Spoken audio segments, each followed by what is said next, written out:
युग यामिनी पर दबाव बनाते हुए पूछता है, बताओ यामिनी, यक्षिणी को क्या अभिशाप मिला था? यामिनी बात को पलटते हुए कहती है, मुझे नहीं पता युग बाबू, गलती से मेरे मुंह से निकल गया था।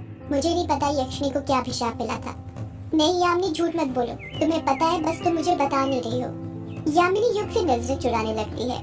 युग ये बात नोटिस कर लेता है और मन ही मन सोचने लग जाता है, जरूर यामिनी को कुछ न कुछ तो यक्षिणी के बारे में पता है, बस मुझे बता नहीं रही है। मुझे उसे अपनी बातों में फंसाकर उसके मुंह से सच्चाई उगलवानी पड़ेगी। युग यामिनी से बड़े प्यार से बोलता है, यामिनी, अभी तुमने थोड़ी देर पहले कहा था ना कि हम दोनों दोस्त हैं, तो दोस्तों से कुछ छुपाया थोड़ी जाता है। अभी तुमने मेरी पर्सनल लाइफ के बारे में सवाल पूछे थे, तो मैंने जवाब दिए थे ना। अब दोस्ती के नाते तुम्हारा भी फर्ज बनता है कि तुम मेरे सवालों का जवाब दो। और वैसे भी मैं तुम्हारी पर्सनल लाइफ के बारे में थोड़ी कुछ जानना चाहता हूँ, मैं तो यक्षिणी की पर्सनल लाइफ के बारे में जानना चाहता हूँ। यामिनी फुसफुसाते हुए कहती है, यक्षिणी और मेरी पर्सनल लाइफ एक ही तो है युग बाबू। ये बात युग सुन लेता है और अपनी भवें ऊपर उठाते हुए कहता है, तुम्हारी और यक्षिणी की पर्सनल लाइफ एक ही है? मतलब एक ही है से मेरा मतलब यक्षिणी एक स्त्री है और मैं भी एक स्त्री ही हूँ। हम सब औरतों की जिंदगी एक जैसी तो होती है। हमारी किस्मत में दुखों के सिवा लिखा ही क्या होता है? पाप मर्दों के होते हैं और बदनाम हम औरतों को होना पड़ता है। यामिनी, तुम बातें मत घुमाओ, मुझे सीधे सीधे यक्षिणी के अभिशाप के बारे में बताओ। आखिर उसे क्या अभिशाप मिला था? क्यों वो मर्दों के साथ संभोग करके उन्हें मार देती है? मैंने कहा ना युग जी, मुझे यक्षिणी के बारे में कुछ नहीं पता, और आपके लिए भी यही ठीक होगा कि आप यक्षिणी के अभिशाप के बारे में जानना छोड़ दें, उसके बारे में ना जाने। यक्षिणी के अभिशाप के बारे में ना जानूं, पर क्यों? क्योंकि यदि आपको यक्षिणी के अभिशाप के बारे में पता चल गया तो मुझे आपको भी मारना पड़ेगा। युग यामिनी की बातें सुनकर घबराने लग जाता है। यामिनी अपनी बात को पूरा करते हुए कहती है, मेरा मतलब है कि यक्षिणी आपको भी मार देगी यदि आपको उसके अभिशाप के बारे में पता चला तो। आज तक उसके अभिशाप के बारे में जिसे भी पता चला है या जिसने भी जानने की कोशिश की है, कोई जिंदा नहीं बचा है, उसने सबको मार दिया है। युग एक लंबी आह भरते हुए कहता है, तुम मुझे डरा रही हो ना यामिनी? नहीं युग जी, मैं आपको डरा नहीं रही हूँ, मैं तो वही बता रही हूँ जो सच है। अभी वो शांत है तो शांत ही रहने दीजिए। अतीत के पन्नों के साथ छेड़छाड़ करके उसे गुस्सा मत दिलाइए। युग नाराज होते हुए कहता है, मतलब तुम मुझे कुछ नहीं बताओगी? फिर कैसी दोस्ती यामिनी? किस बात की दोस्ती यदि तुम मेरी कुछ मदद ही नहीं कर सकती हो तो? मैं जा रहा हूँ, तुम्हारे साथ वक्त बिताना बेकार है। इतना कहकर युग कुएं की पायरी पर से उठने लग जाता है। युग वहाँ से उठने वाला था कि तभी यामिनी उसका हाथ पकड़ते हुए कहती है, रुकिए युग बाबू, यदि मैं आपको यक्षिणी के अभिशाप के बारे में नहीं बता सकती तो क्या हुआ? मैं आपको एक ऐसी चीज के बारे में बता सकती हूँ जिसके बारे में आपके पापा ने यक्षिणी की किताब में भी नहीं लिखा होगा। युग यामिनी पर शक करते हुए कहता है, तुम्हें कैसे पता मेरे पापा ने यक्षिणी पर किताब लिखी थी? मुझे क्या युग बाबू, सारे गांव को पता है कि आपके पापा यक्षिणी पर कोई सी किताब लिख रहे थे, और करीब करीब उन्होंने वो पूरी भी कर ली थी, पर उससे पहले ही यक्षिणी ने आपके पिताजी को मार दिया था। युग कुछ जवाब नहीं देता है, एक टक नजर से यामिनी को देखते रहता है। यामिनी युग को छेड़ते हुए कहती है, ऐसे मत देखिए युग बाबू मुझे, वरना मुझे नजर लग जाएगी। युग यामिनी के चेहरे पर से अपनी नजरें हटा लेता है और अपने आजू बाजू देखते हुए कहता है, तुम मुझे यक्षिणी के बारे में कुछ बताने वाली थी? हाँ युग बाबू, मैं ये बताने वाली थी कि क्या आपको ये पता है कि वो कौन सी यक्षिणी थी जो द्वापर युग के अंत में पृथ्वी लोक पर आई थी? युग मुंह बनाते हुए कहता है, कौन सी यक्षिणी थी सर, तुम्हारा क्या मतलब है? यक्षिणी तो एक ही है ना? ये किसने कह दिया आपसे? ये आपकी गलतफहमी है। यक्षिणी एक नहीं बल्कि कई सारी है। यक्षिणी लोक पर कई सारी यक्षिणियां रहा करती थी। युग इस पूरी बात में एक चीज नोटिस करता है और वो थी यक्षिण लोक। युग बौखला जाता है, उसकी समझ में नहीं आता कि यामिनी को यक्षिण लोक के बारे में कैसे पता था। युग यामिनी पर फिर शक करने लग जाता है और हैरानी के साथ पूछता है, तुम्हें यक्षिण लोक के बारे में कैसे पता? यामिनी फुसफुसाते हुए कहती है, क्योंकि मैं ही यक्षिणी हूँ। युग हकलाते हुए कहता है, क्या कहा तुमने? मैंने कहा मैं ही यक्षिणी हूँ। युग की सूरत भीगी बिल्ली की तरह बन जाती है, डर के मारे उसके पसीने छूटने लग जाते हैं। यामिनी हंसते हुए कहती है, क्या युग बाबू, जब देखो आप मुझ पर शक करते रहते हैं। मैं यक्षिणी नहीं हूँ, समझे आप? ये सब बातें जो मैं आपको बताने जा रही हूँ मेरे बाबा ने मुझे बताई थी। उन्होंने ही मुझे यक्षिणी और उसके लोक के बारे में बताया था। युग पलटकर कुछ जवाब नहीं देता बल्कि चुपचाप यामिनी की बातें सुनता रहता है। यामिनी अपनी बात को आगे जारी रखते हुए कहती है, जिस तरह इस पृथ्वी लोक पर कई इंसान रहते हैं उसी तरह यक्षिण लोक पर कई यक्ष और यक्षिणी रहते हैं। यक्षिणी लोक पर स्त्री शक्ति का वर्चस्व है। यक्षों से ज्यादा यक्षिणियों के पास शक्तियां होती हैं।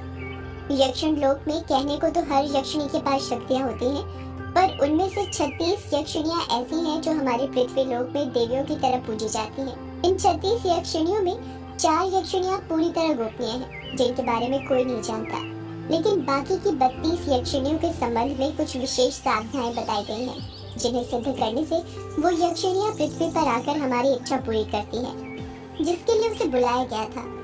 इन्हीं 32 यक्षिणियों में से 8 यक्षिणियां मुख्य हैं, जिनकी अक्सर साधनाएं की जाती थी। पहली है सुर सुंदरी यक्षिणी। युग यामिनी को बीच में ही टोकते हुए कहता है, सुर सुंदरी यक्षिणी ये क्या होती है? यामिनी युग के सवाल का जवाब देते हुए कहती है, सुर सुंदरी मतलब वो स्त्री जो गाती भी अच्छा हो और सुंदर भी हो। सुर सुंदरी यक्षिणी के पास इतनी शक्तियां होती हैं कि वो किसी भी मनुष्य को ऐश्वर्य, धन, संपत्ति प्रदान कर सकती है। इस यक्षिणी की विशेषता है कि मनुष्य उसे जिस रूप में पाना चाहता है वो प्राप्त होती है, चाहे वो माँ का स्वरूप हो, चाहे बहन या प्रेमिका का। जैसे जिसकी भावना होती है वो उसी रूप में उपस्थित हो जाती है। युग एक तक यामिनी की सारी बातें सुन रहा था। आज तक उसे ऐसी जानकारी किसी ने नहीं दी थी। यामिनी अपनी बात को आगे जारी रखते हुए कहती है, दूसरी है मनोहरणी यक्षिणी। मनोहरणी यक्षिणी का चेहरा अंडाकार, आंखें हिरनी के समान और रंग गोरा होता है। उसके शरीर से लगातार चंदन की सुगंध आती रहती है। मनोहरणी यक्षिणी के पास सम्मोहन शक्ति होती है।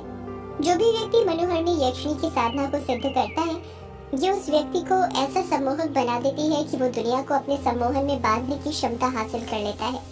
युग बीच में ही बोल पड़ता है, मतलब वो व्यक्ति जिसको देखता है वो उसके वश में हो जाता है।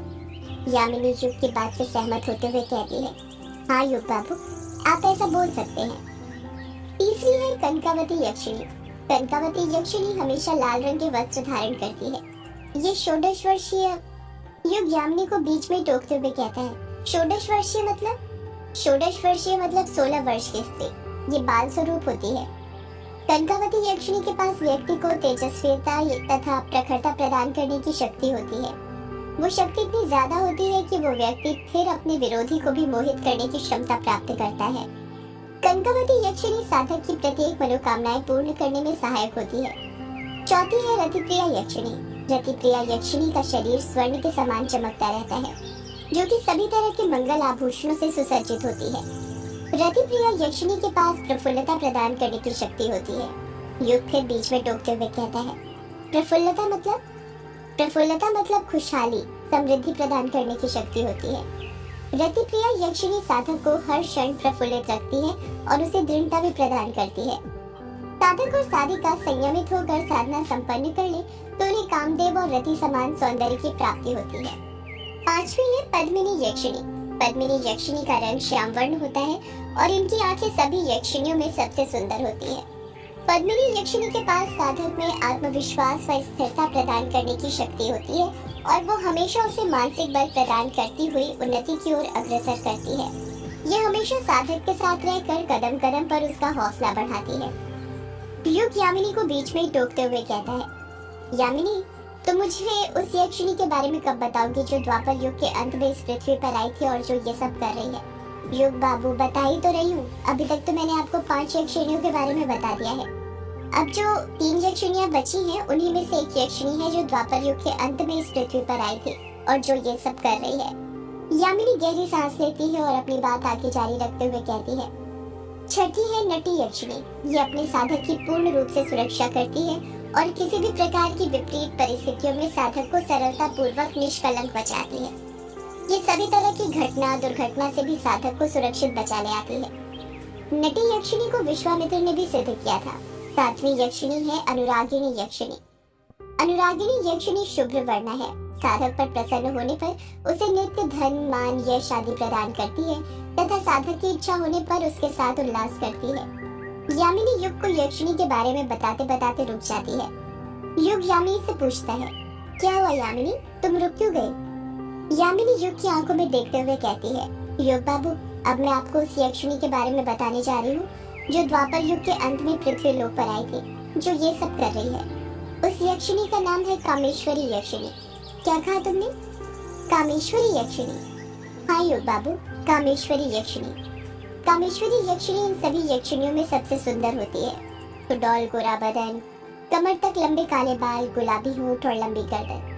जो व्यक्ति कामेश्वरी यक्षिणी की साधना करता है वो उसे पौरुष बल प्रदान करती है। इतना ही नहीं, पत्नी सुख की कामना करने पर पूर्ण पत्नीत्व रूप में उपस्थित होकर साधक की हर इच्छा पूर्ण करती है। पत्नी सुख मतलब उसके लिए खाना पीना बनाना, उसके कपड़े धोना, उसकी सेवा करना। यामिनी शर्माते हुए कहती है, क्या युग बाबू, वो यक्षिणी है, कोई नौकरानी नहीं जो ये सब करे। पत्नी सुख मतलब वही जो पति पत्नी रात के वक्त करते हैं। लगता है आपको मेरे मुंह से संभोग शब्द सुनने में बड़ा मजा आता है, इसलिए ऐसे सवाल पूछते हैं। कामेश्वरी यक्षिणी साधक के साथ संभोग करती है, समझे अब? यामिनी की बात सुनकर युग अपनी नजरें चुराने लग जाता है। यामिनी अपनी बात को आगे जारी रखते हुए कहती है, देखने से जितनी ये सुंदर होती है उतनी ही चंचल भी होती है। साधक को जब भी किसी चीज की आवश्यकता होती है तो कामेश्वरी यक्षिणी उसी वक्त वो उपलब्ध करवा देती है। इतना ही नहीं, कामेश्वरी यक्षिणी के पास कई शक्तियाँ होती है, इतनी शक्तियाँ कि वो भगवान को भी चुनौती दे सकती है। कहते हैं कामेश्वरी यक्षिणी की आधी शक्तियाँ उसके ताज के अंदर होती हैं, जिसमें लाल रंग का हीरा लगा होता है। ये कई स्वर्ण आभूषणों से अपना श्रृंगार करती है। कामेश्वरी यक्षिणी के पीछे कई देव भी इनके हुस्न के दीवाने थे। कामेश्वरी यक्षिणी को ही द्वापर युग के अंत में साधना करके पृथ्वी लोक में बुलाया गया था। युग अपना मुंह फाड़ते हुए कहता है, क्या कहा यामिनी तुमने? कामेश्वरी यक्षिणी को द्वापर युग के अंत में पृथ्वी लोक पर किसी ने बुलाया था, पर किसने? यामिनी युग के सवाल का कुछ जवाब नहीं देती है। यक्षिणी के बारे में बताते बताते उसका गला थक गया था। युग यामिनी पर दबाव बनाते हुए पूछता है, बताओ यामिनी, किसने कामेश्वरी यक्षिणी को द्वापर युग के अंत में पृथ्वी पर बुलाया था? यामिनी धीरे से कहती है, भक्षानर ने। युग बड़बड़ाता है, भक्षानर, ये नाम तो सुना सुना लग रहा है। अरे हाँ, याद आया, यही नाम उस ड्राफ्ट में भी लिखा हुआ था और इसी को पढ़ने के बाद तो उस यक्षिणी ने हमको वो ड्राफ्ट पढ़ने से रोका था। यामिनी अपनी बात को आगे जारी रखते हुए कहती है, भक्षानर ने ही कामेश्वरी यक्षिणी को द्वापर युग के अंत में पृथ्वी लोक में बुलाया था। युग यामिनी को रोकते हुए कहता है, ये भक्षानर कौन है यामिनी? कौन था ये और इसने कामेश्वरी यक्षिणी को क्यों बुलाया था? और ऐसा क्या हो गया था कि जो यक्षिणी देवी समान थी वो डैन बन गई? यामिनी युग के सवाल का कुछ जवाब देती है उससे पहले ही अभिमन्यु की युग को पुकारने की आवाज सुनाई देती है। युग, ओ युग, कहाँ है तू? अभिमन्यु की आवाज सुनकर ऐसा लग रहा था जैसे वो नशे में हो। अभिमन्यु की फिर आवाज सुनाई देती है, युग, ओ युग, कहाँ है? कहीं वो यक्षिणी ने तुझे अपना शिकार तो नहीं बना लिया? बता यार, कहाँ है? मैं अपना इतना प्यारा दोस्त हो नहीं सकता हूँ। अभी तो मैं तुझे पीना सिखाने वाला था, पर कहीं उस यक्षिणी ने उससे पहले तो तुझे निपटा नहीं दिया। अभिमन्यु की आवाज सुनकर युग यामिनी से कहता है, अरे ये तो अभिमन्यु की आवाज है, लगता है ये तीनों आ गए। जरूर कार्यक्रम करके आए होंगे, तभी इन्हें इतनी देर हो गई। इतना कहकर युग कुएं की पायरी पर से नीचे उतर जाता है और अपने कदम ग्रेवयार्ड कोठी के दरवाजे की तरफ बढ़ाने लग जाता है। यामिनी कुएं की पायरी पर ही बैठी रहती है। जैसे जैसे युग दरवाजे के पास जाते जा रहा था, अभिमन्यु की उसे पुकारने की आवाज तेज होती जा रही थी। युग जैसे ही दरवाजे पर पहुंचता है, उसे दरवाजे की दहलीज पर ही अभिमन्यु दिखाई दे जाता है। युग अभिमन्यु को देखते हुए कहता है, अरे अभिमन्यु, तू आ गया, बहुत देर कर दी आने में। अभिमन्यु नशे में जवाब देता है, हाँ यार, मैं तो कब से आ गया, पर तू ही नहीं दिख रहा था। तुझे ही ढूंढते ढूंढते यहाँ पर आ गया। पर तू यहाँ पर क्या कर रहा है, वो भी अकेले? युग झट से जवाब देता है, अरे मैं यहाँ पर अकेला नहीं हूँ, बल्कि यामिनी के साथ हूँ। क्या कहा? यामिनी? कौन यामिनी? अरे वही यामिनी, वो मछुआरन। इससे पहले भी तो तुझे उसके बारे में बताया था। अभिमन्यु नशे में कुछ याद करते हुए कहता है, अच्छा वो यामिनी जिसकी अक्सर तू हमसे बातें करता रहता है, पर मिलाया नहीं कभी। बड़ा छुपा रुस्तम निकला तू तो। हमारे जाते ही यामिनी को बुला लिया और यहाँ पर उसके साथ अकेले में। अपनी बात अधूरी छोड़कर अभिमन्यु के चेहरे पर कातिल हंसी आ जाती है। युग अभिमन्यु की कातिल हंसी देखकर समझ जाता है कि अभिमन्यु क्या कहने वाला था। युग अभिमन्यु को समझाते हुए कहता है, अरे तू मुझे गलत समझ रहा है, हम यहाँ पर बस बातें कर रहे थे और कुछ नहीं। चल आजा, तुझे भी यामिनी से मिलाता हूँ, इसी बहाने तेरी भी दोस्ती हो जाएगी उससे। इतना कहकर युग अभिमन्यु का हाथ पकड़ता है और उसे यामिनी से मिलाने के लिए कुएं के पास जाने के लिए पीछे मुड़ने लग जाता है। जैसे ही वो पीछे मुड़ता है, उसकी सांसें वहीं पर थम जाती हैं। उसे अपनी आंखों पर यकीन नहीं हो रहा था। सदियों से है पुरानी ये है यक्षिणी की कहानी।